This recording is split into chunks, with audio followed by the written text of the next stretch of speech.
The impossible biology.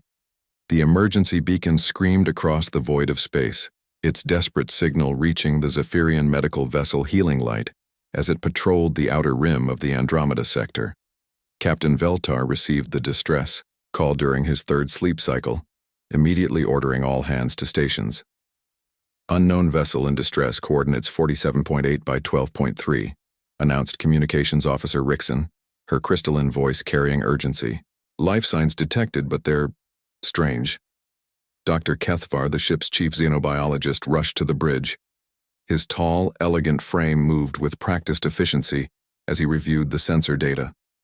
The Zephyrians had evolved on a peaceful world where cooperation meant survival, developing advanced medical technology that could heal almost any injury. Their four-chambered hearts pumped nutrient-rich fluid through redundant organ systems, making them nearly impossible to kill. "Captain," Dr. Kethvar said, his large violet eyes scanning the readings. "These life signs are unlike anything in our medical database.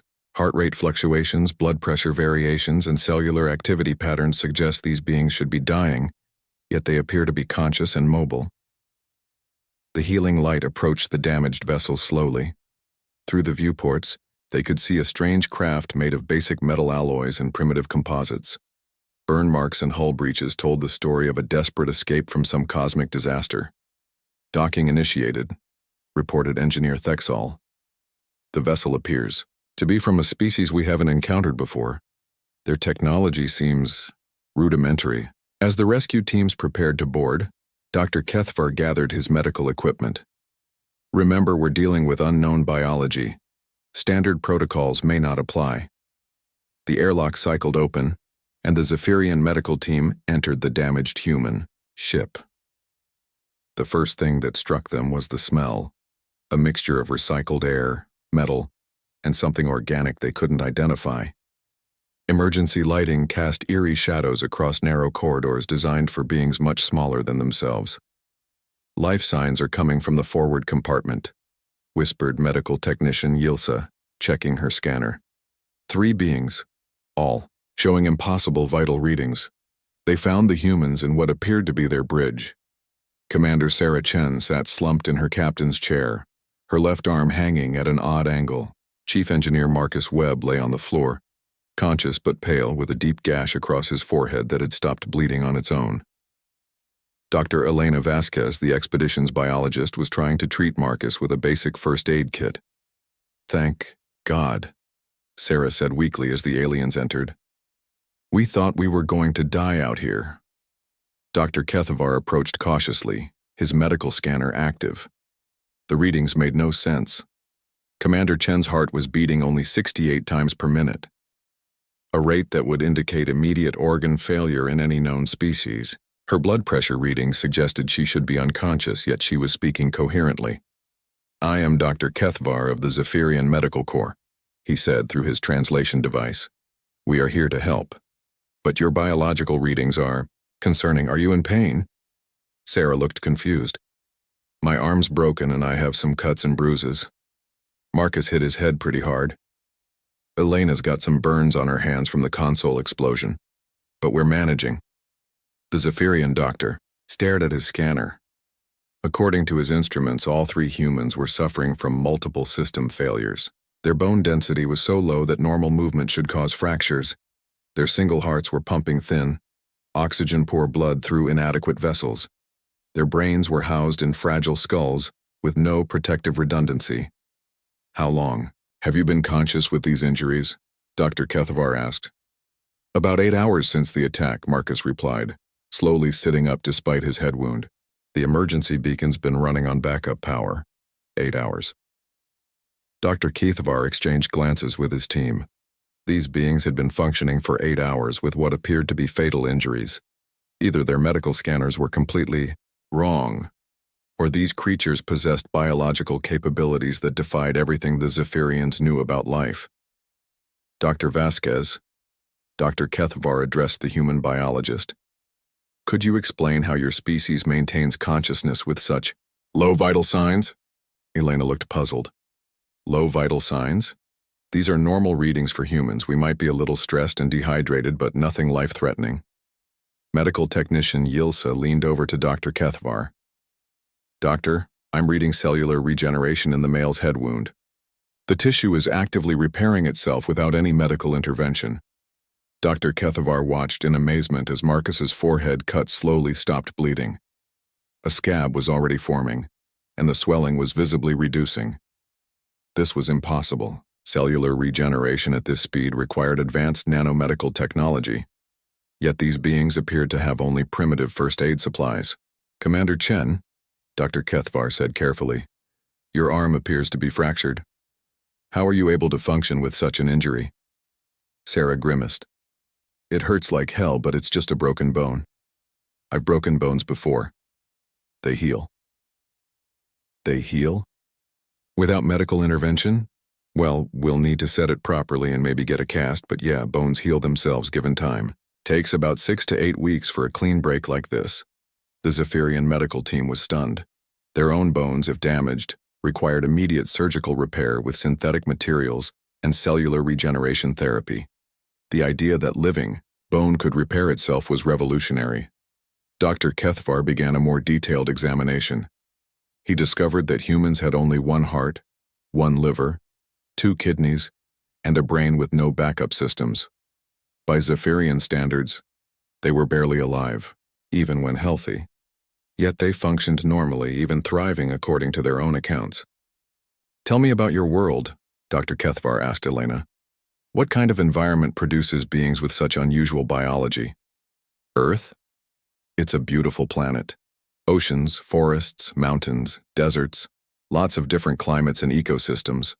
Weather can be challenging sometimes, but that's normal." "Challenging how?" Elena shrugged. "Storms, earthquakes, floods, droughts, extreme temperatures. Some areas have hurricanes or tornadoes. Winter can be pretty harsh in some regions." Dr. Kethvar's translator struggled with several of the terms. As Elena explained natural disasters, predators, diseases, and the constant environmental challenges of Earth, the Zephyrian medical team began to understand something terrifying. These humans came from what could only be classified as a death world, a planet so hostile that survival required incredible biological resilience.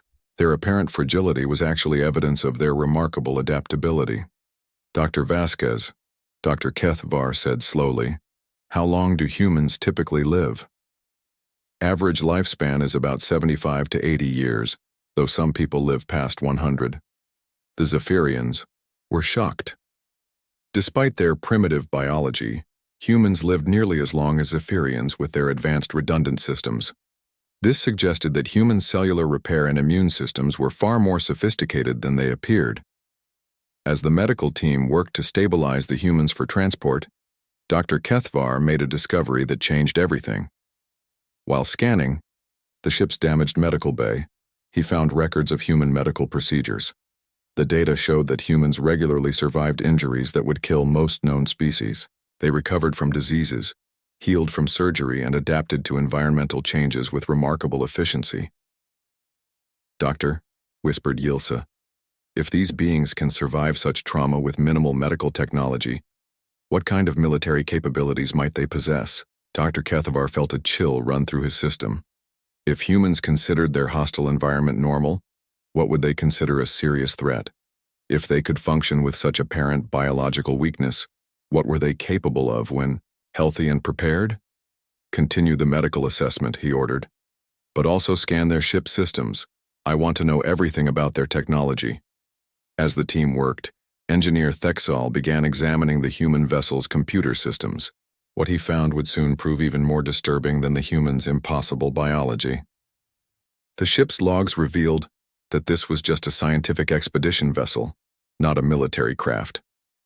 Yet it had survived an attack from unknown hostiles and managed to escape across several star systems while badly damaged.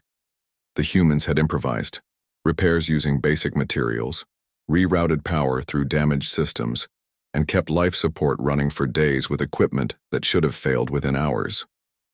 "Dr. Kethvar," Thexal called from the human ship's engineering section, "you need to see this." The doctor left his patients in Yilsa's care and followed the engineer deeper into the vessel. What he saw made him question everything he thought he knew about technology and engineering. The human ship was a masterpiece of efficient design. Every system had backup functions, and those backups had their own alternatives. Components were designed to be repaired with basic tools and common materials. The entire vessel was built on the principle that things would break, and when they did, the crew needed to be able to fix them with whatever was available. This is not primitive technology, Thexall said in amazement. This is engineering philosophy we've never encountered. They've built a ship that can function even when most of its systems are damaged. Dr. Kethvar realized that the humans' biological adaptability extended to their technology. Just as their bodies could survive and heal from trauma, their machines were designed to keep working under impossible conditions. But the most disturbing discovery was yet to come. Hidden in the ship's computer core, they found encrypted files that even their advanced systems couldn't easily decode. The files were protected by security measures that suggested they contained important information about human capabilities. Doctor, Communications Officer Rickson called from the healing light. We're receiving a transmission from deep space. It appears to be from the same species as our survivors. The message was clear and direct. This is Admiral Harrison of the Earth Defense Fleet. We've detected your beacon signal and our missing expedition team.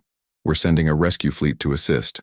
Please maintain your position and continue providing medical aid. We appreciate your help. Dr. Kethvar felt his foreheart skip a beat. Earth Defense Fleet.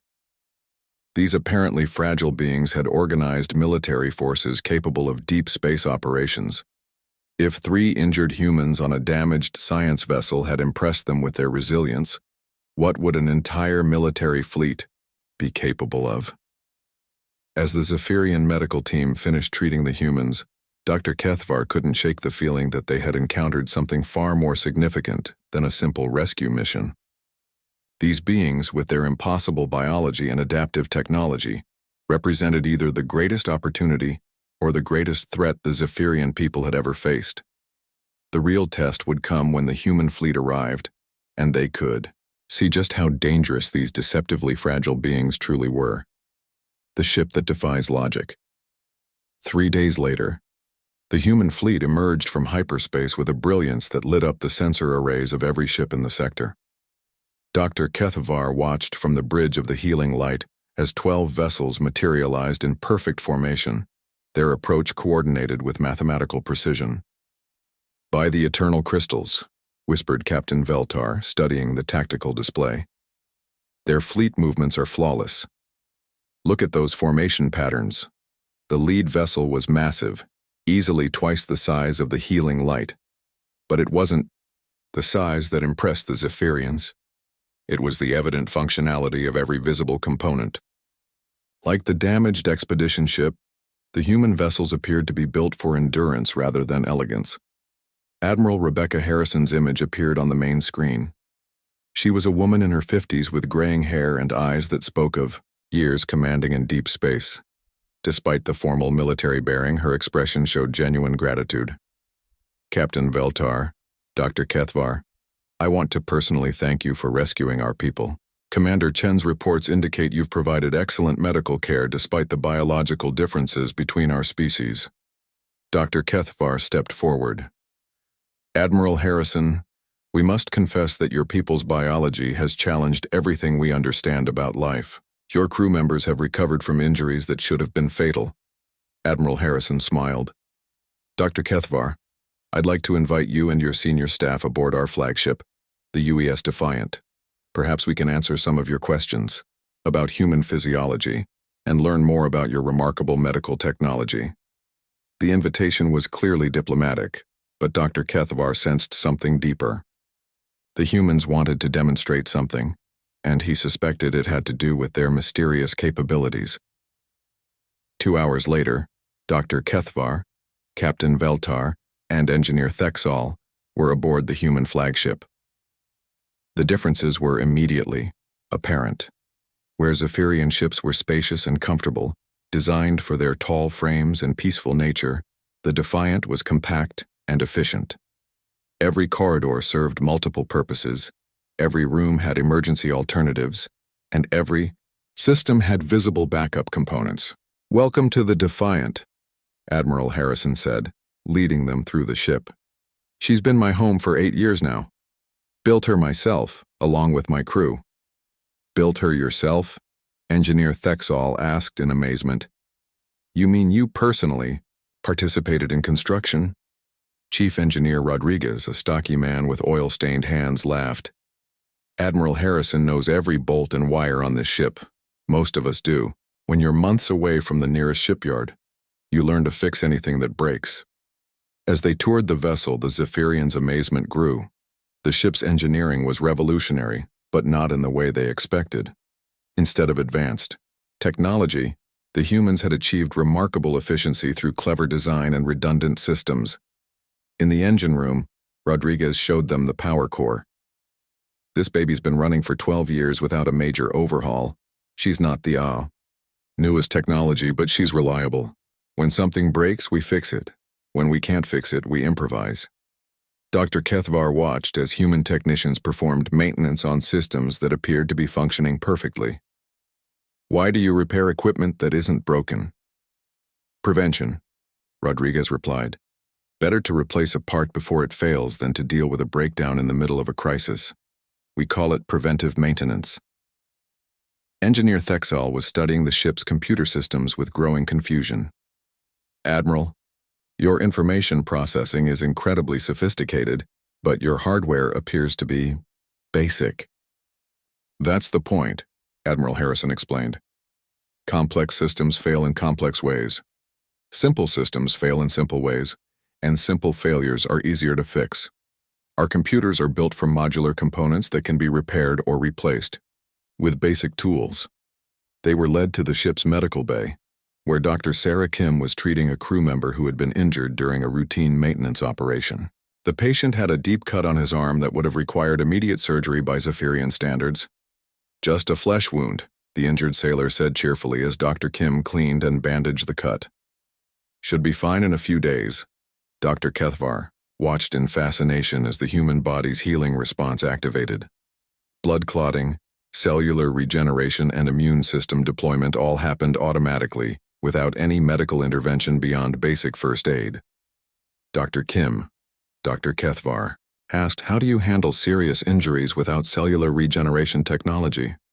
"We do have advanced medical equipment for serious cases," Dr. Kim replied. "But human bodies are pretty good at healing themselves if you give them the right conditions. Clean the wound, prevent infection, set broken bones properly, and let nature do the rest." The tour continued to the ship's defensive systems, where Admiral Harrison introduced them to Commander Jake Morrison, the weapons officer. The Zephyrians expected to see advanced energy weapons and sophisticated targeting systems. What they found was even more impressive. "Our weapons are designed for reliability first, power second," Commander Morrison explained. "This plasma cannon can fire continuously for hours without overheating. These missile systems use simple guidance but carry multiple warheads with different capabilities." Engineer Thexall examined the weapons with growing concern. "These systems appear to be built for extended combat operations." "They are," Admiral Harrison confirmed. "In space, you can't call for backup. When you're in a fight, you need to be able to keep fighting until the threat is eliminated, or you can escape." Dr. Kethvar was beginning to understand something profound about human engineering philosophy. Where the Zephyrians built systems to avoid problems, humans built systems to solve problems after they occurred. It was the same principle that governed their biology, not prevention, but adaptation and recovery. The revelation came when they visited the ship's data center. Among the routine operational files, Dr. Kethvar noticed something unusual: combat. Reports from dozens of encounters with hostile aliens, pirates, and unknown threats. "Admiral," Dr. Kethvar said carefully, "your reports indicate frequent combat operations. Is this normal for human space exploration?" Admiral Harrison's expression grew serious. "Doctor, space is not a safe place. In the past 20 years, we've encountered 16 different hostile species, countless pirate organizations, and various cosmic threats. Every human ship in deep space is prepared for combat, because combat finds us whether we want it or not." The implications hit the Zephyrians like a physical blow. These humans, with their fragile biology and simple technology, were veterans of multiple wars. They had been fighting for survival since they first entered space, and they had not only survived but thrived. "How many ships has humanity lost?" Captain Veltar asked quietly. "Too many," Admiral Harrison replied. "But we learn from every loss. Every battle teaches us something new about how to survive the next one." Commander Morrison activated a tactical display showing human fleet movements across the galaxy. "We've established defensive positions around 37 systems, maintained patrol routes through 12 sectors, and have early warning networks covering most of our territory." Dr. Kethvar studied the display with growing alarm. This wasn't just exploration. It was military expansion on a massive scale. The humans had built an interstellar empire through superior adaptability and relentless determination. But the most shocking revelation came during a casual conversation in the ship's mess hall. Dr. Kethvar was eating with several human crew members when one of them mentioned their home planet. "Earth's getting pretty crowded," said Lieutenant Barnes, a young navigation officer. "Over 8 billion people now. That's why we're out here looking for new worlds to colonize." 8 billion? Dr. Kethvar nearly choked on his food. "Your entire species population is 8 billion individuals?" "Yeah, and growing," Barnes replied. "Birth rate's been stable for a while, but medical advances keep extending lifespans. We're going to need a lot more planets if we want to give everyone room to spread out." The Zephyrian doctor's mind reeled. The total population of all Zephyrian worlds combined was barely 2 billion. If humans were serious about colonization, they could potentially outnumber every other known species within a few generations. As the day progressed, Dr. Kethvar began to piece together the true scope of human capabilities. Their biological resilience allowed them to survive in environments that would kill most species. Their technological philosophy prioritized functionality over sophistication, creating tools that worked reliably under extreme conditions. Their military experience had taught them to prepare for any threat, and their population size gave them the numbers to undertake massive projects like interstellar colonization. But the final piece of the puzzle came during a private meeting with Admiral Harrison in her quarters. The room was simple but comfortable, with photographs of family and friends displayed on the walls. It was a reminder that despite their impressive capabilities, humans were still fundamentally social beings who valued personal connections. "Dr. Kethvar," Admiral Harrison said, "I want to be completely honest with you. We know that our rescue has created concerns among your people. Some species see humans as a threat because we're different from them. Admiral, your people's capabilities are significant. It's natural for other species to be cautious. I understand, but I want you to know something important about humanity. We've survived as a species, not because we're the strongest or the smartest, but because we're adaptable. We learn from everyone we meet. We form alliances when possible, defend ourselves when necessary, but we always try to find peaceful solutions first."